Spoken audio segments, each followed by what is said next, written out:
Highways దారుణం అండి. శిరీష అనే ఆమె చంపారు చూస్తారా మలకపేట.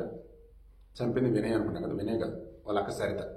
అయితే నేను మాట్లాడుకున్నట్టు సరిత కూడా ఎలాగా, సరిత అండ్ శిరీష ఇద్దరు నర్సులుగా ఒక ఆసుపత్రిలో పనిచేసేవాళ్ళు. అలా పనిచేస్తున్న మూమెంట్లోనే వినయ్ని పరిచయం చేయించి వినయ్కి ఇచ్చి పెళ్లి చేయించింది. వినయ్ని నువ్వు చేసుకోవద్దామని చెప్పేసి శిరీషని పెంచిన తల్లిదండ్రులు నెత్తినోరు మొత్తుకున్న వద్దరు వినలా. సరిత ట్రాప్లో పడి వినయ్ని పెళ్లి చేసుకుంది. పెళ్లి చేసుకున్న తర్వాత నుంచి కూడా ఎన్నో రకాల ఇబ్బందులు ఉన్నా అలా మూవ్ అవుతుంది. ఇలా మూవ్ అవుతున్న మూమెంట్లో సరిత శిరీష ఒక ఆసుపత్రిలో చేస్తున్నారు కదా, శిరీష ఆసుపత్రి నుంచి వేరే ఆసుపత్రికి వెళ్ళింది, కాచిగూడ ఆసుపత్రి. అక్కడ కొన్ని నెలలు చేసి కొన్ని నెలలకి ఇంకో చోటకి, అలా ఇంకో చోట, ఇలా హాస్పిటల్ మారుతూ ఉంటే అప్పుడు సరిత వచ్చేసి ఏంటిది నువ్వు ఈ రకంగా హాస్పిటల్ మారుతూ ఉంటే ఎట్లా, నీ కెరీర్ ఎట్లా, నిన్న అసలు ఏమనుకుంటారు అదని ఇదని చెప్పేసి మాట్లాడు. దాంతో శిరీష్కి ఇంకా ఇగో హట్టారు.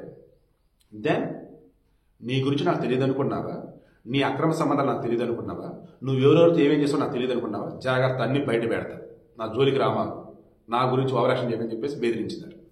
ఇక దాంతో సరితలో భయం మొదలైంది. వినయ్ నా తమ్ముడు అండ్ నాకు ఆల్రెడీ మొగుడు ఉన్నాడు. ఇప్పుడు ఈ శిరీష వచ్చేసి ఏమంటుంది, నా రహస్యాన్ని మొత్తం దానికి తెలుసు, నేను అతను గట్టిగా మాట్లాడితే అది బెదిరిస్తాను, రేపు రోజు అన్ని బయట పెట్టినా పెట్టింది అంటే ఇది బయట బతికొండకూడదు. అప్పటికే వినయ్కి ఇద్దరు పిల్లలు, మొదట ఆమె చంపేశాడు, రెండో ఆమె వచ్చేసి పారిపోయింది, వామేడితో వాళ్ళ కదరా బాబాయ్, మూడోమగా ఇవన్నీ చేశారు. ఎందుకు, నీకు ఎవరు లేరు కదా, అంతా నేనే చూసుకుంటా అని చెప్పేసి నమ్మించింది సరిత.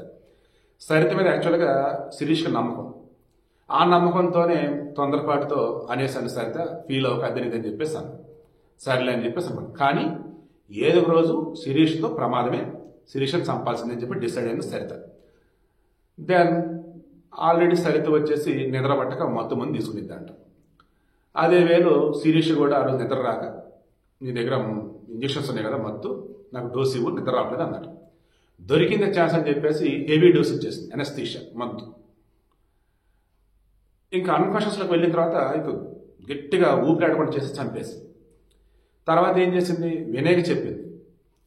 సరిత యొక్క ఇంకో సిస్టర్ ఉన్నారు, వాళ్ళ కొడుకున్నాడు, వాడికి చెప్పారు. ఇక సాక్ష్యాలు తారుమారు చేసేసి ఇది గుడ్డి పడక చిత్రీకరిద్దామని చూశారు. బట్ మొత్తానికి శిరీష్ వాళ్ళు అక్కడ స్వాతికి చెప్పటం, స్వాతి వచ్చేసి వాళ్ళ మామ మధుకరికి చెప్పటం, వాళ్ళు వచ్చేసి పోలీసులు చెప్పటం, బాడీని వెనక్కి తీసుకుంటారు బాబు అని తీసుకొస్తే టెస్ట్ చేస్తే తెలిసింది పోస్ట్ మార్టంలో చంపారా బాబు అని. దెన్ శిరీష భర్త వినయ్, శిరీష యొక్క ఆడపడుచు సరిత అండ్ సరిత యొక్క అక్క కొడుకు, ఆడి పేరేదో ఉండే పిల్లోడు, ముగ్గురిని అరెస్ట్ చేసి లోపల పెట్టారు. క్షణికావేశమా, భయమా, ఇంకేదో మీ చాయిస్. బట్ ఈ మధ్య అయితే మాత్రం చిన్న చిన్న వాటిగా చేస్తున్నారు, చిన్న చిన్న వాటిగా చంపుతున్నారు. కొన్ని భయాలు, కొన్ని అనుమానాలు, జీవితాలు సర్వనాశనం చేస్తున్నారు ఒక్కొక్కరు.